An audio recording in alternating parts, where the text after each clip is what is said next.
Hello, my dear friends. I want to just beam in and share some tips on how to navigate through these times of uncertainty. I'm Aurora Anorca Farber. If you don't know me, welcome to my channel. Please like and subscribe.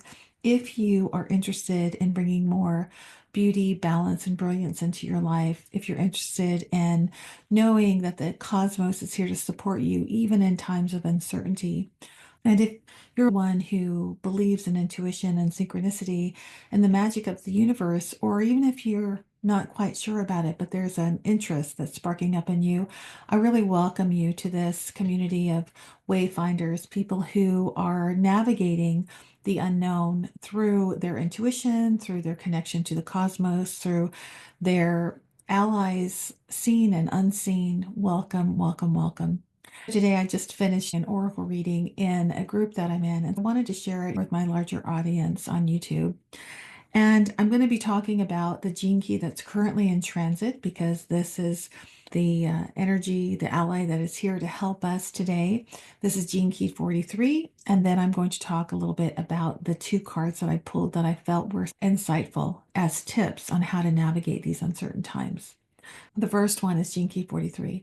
This is the shadow. The gene keys go from shadow and they are a frequency band to gift to the highest gift called the city. And this is the shadow of deafness that rises to epiphany via insight. So this is really about the worry that we have and how we become deaf to our own inner voice, our inner soul, our inner knowing. Right now, there's so much news, so many changes that this constant buzz, this interference, this static of noise can really activate our worry. And so I want to invite you into this beautiful gene key. That deafness created through worry is part of the frequency band. We can work with that shadow, embrace that shadow, and help that to rise into insight and epiphany. And so this is what this wonderful deck, the Wisdom Keeper's Oracle deck, has to say about this. My gift to you.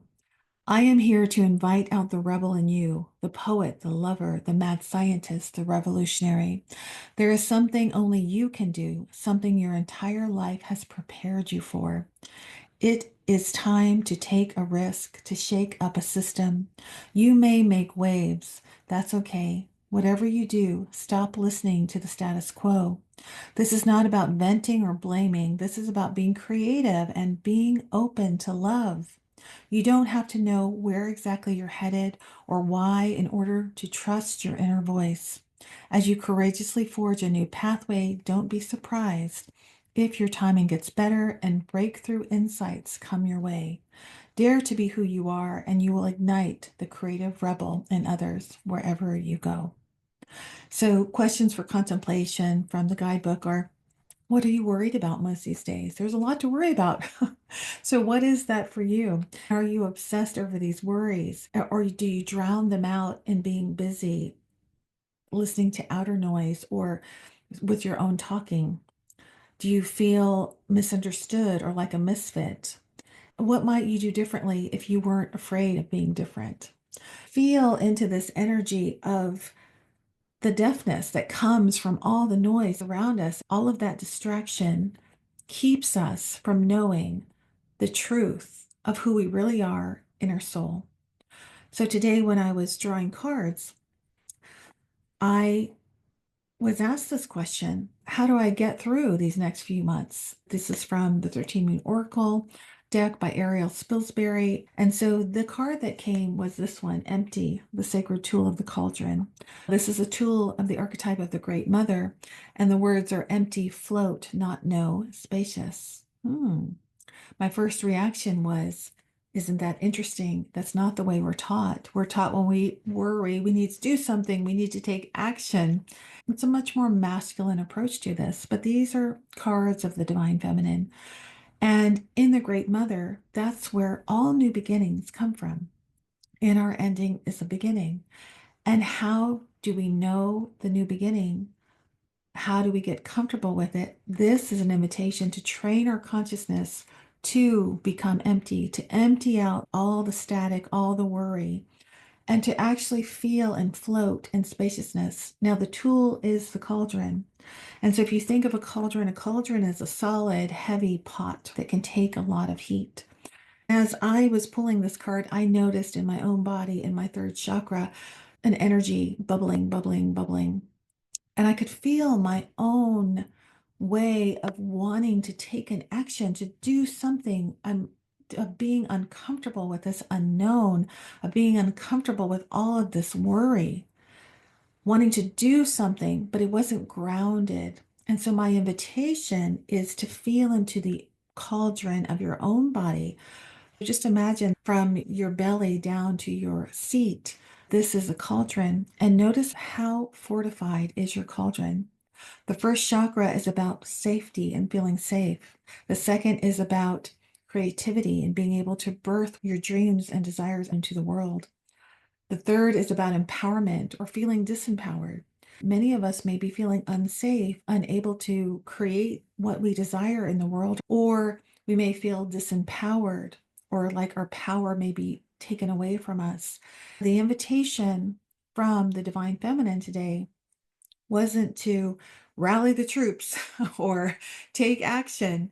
It was to empty and to feel into and begin to train your consciousness on how fortified is your cauldron. Because becoming that creative rebel that came through in this card here requires that we are solid in who we are, in our power, in our creativity, in our sense of safety and security.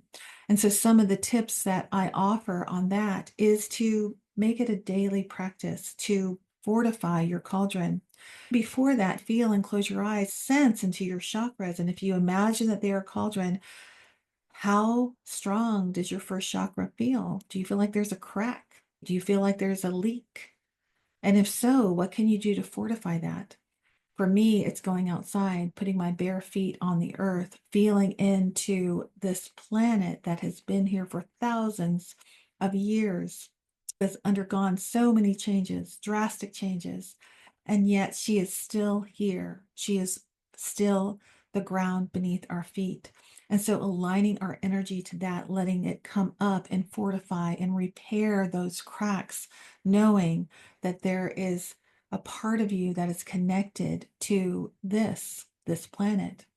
Also, looking up at the stars at night and knowing that those stars have been there for so, so long, shining and illuminating the path in our evolution of who we're meant to be based on our astrology. And feeling into this truth that we are stardust and clay, and bringing that knowing into our bodies so that we know, there's a larger picture. I am safe. I am held. And secondly, going up into that second chakra, feeling into our sense of creativity, or if we're feeling like we can't do what we desire, or we can't create the world or the life that we want.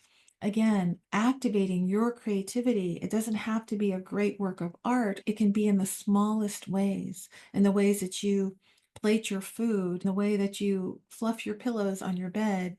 One practice that I love doing is going out into the garden, so I get that groundedness for my first chakra.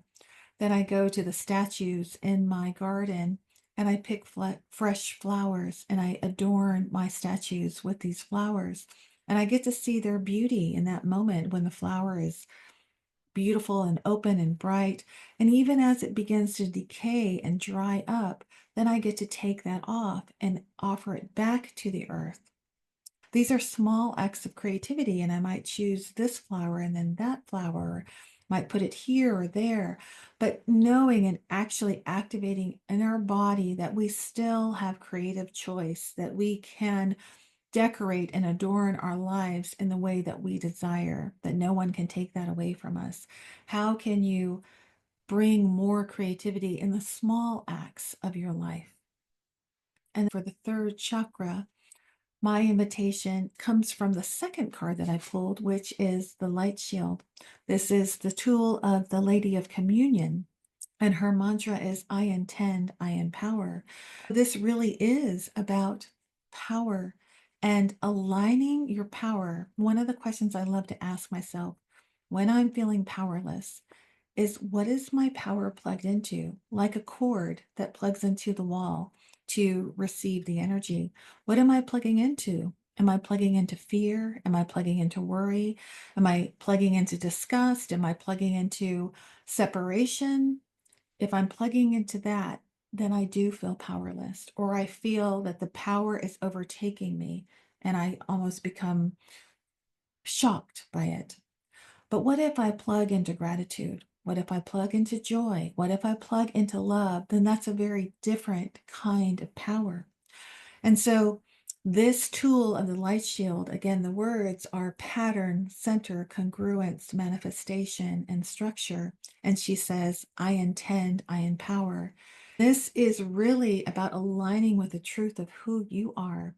Your light shield is representative of who you are on a mythic level. A fun thing to do is to create a light shield and put on it symbols of who you are. On my light shield, I have a rose, I have a crown, I have a dragon, I have Moana. You intuitively select these symbols and the colors in a remembrance of who you are. That way, when you forget who you are, you can come back to it and say, ah, this is the light that I meant to share. Because a light shield isn't a shield of protection, it's a shield of light. It's a shield of shining who you are out into the world.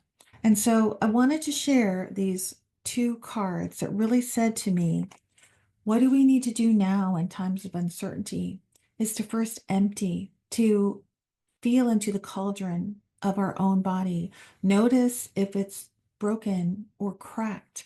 Notice if it's got gunky stuff from the past, things that are embedded and it needs a good scrubbing. We want this cauldron to be empty so that we can fill it with what we want to alchemize and transform in our lives and for the world. We have to start with a strong base and foundation. Through this cauldron, and through our own sense of safety, of creativity, of empowerment, that's how we take our action. And through the alignment of the truth of who we are, not anyone else's agenda, we shine our light out into the world to offer hope, to offer inspiration, to offer empowerment, to offer and be a guide to others who may feel lost, if that is your calling, like that is for me. Whatever your calling is, whatever is on your light shield, that is something that you can share with the world.